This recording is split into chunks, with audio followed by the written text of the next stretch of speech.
السلام علیکم ورحمۃ اللہ وبرکاتہ۔ اعوذ باللہ السمیع العلیم من الشیطان الرجیم من حمزہ ونفخہ ونفثہ۔ بسم اللہ الرحمن الرحیم۔ عن ابی ہریرہ رضی اللہ تعالی عنہ، حضرت ابو ہریرہ رضی اللہ تعالی عنہ فرماتے ہیں، قال اتا اعرابی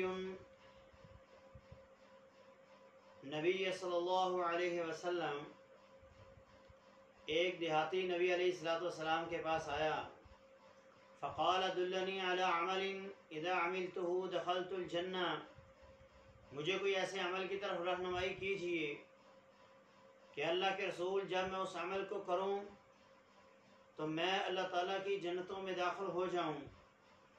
نبی علیہ السلام نے اس کے سوال کو سنا اور پھر آپ نے جواب ارشاد فرمایا۔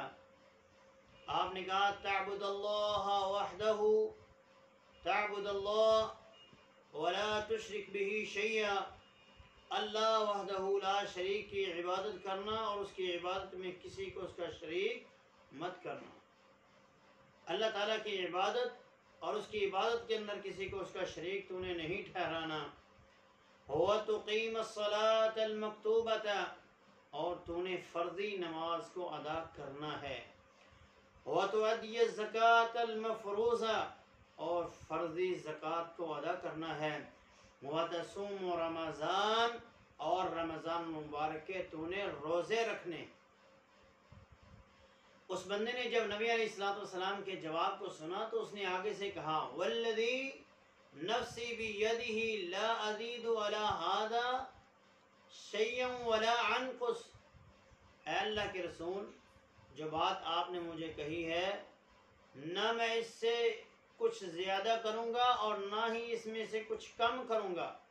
فلما ولا، پس جب وہ پیٹھ پھیر کر چلا گیا، جب وہ نبی علیہ السلام کی مجلس سے اٹھ کے چلا گیا، جا رہا تھا تو نبی علیہ السلام نے فرمایا من سرہ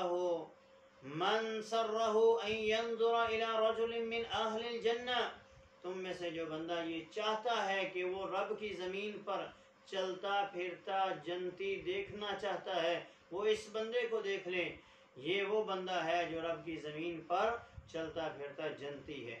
یہ حدیث صحیح البخاری اور صحیح مسلم میں ہے۔ اس حدیث سے ہمیں کیا سبق ملا؟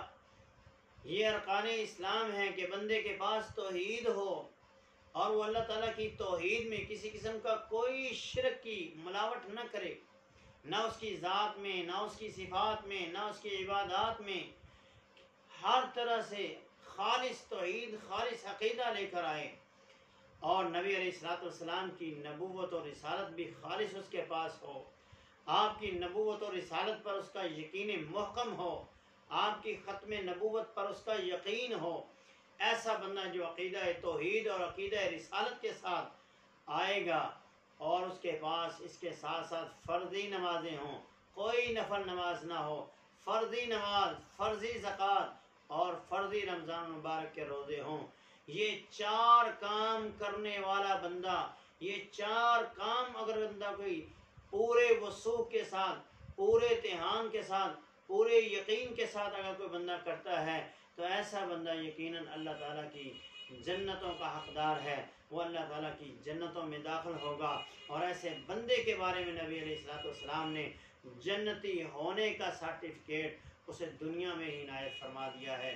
اللہ تبارک و تعالیٰ ہمیں عقیدہ توحید، نماز کو قائم کرنے کی توفیق عطا فرمائے، اگر اللہ نے مال دیا ہے تو زکوٰۃ ادا کرنے کی توفیق عطا فرمائے، اور رمضان المبارک کے سال کے بعد آنے والے روزے جو ہیں اللہ وہ ہمیں رکھنے کی توفیق عطا فرمائے۔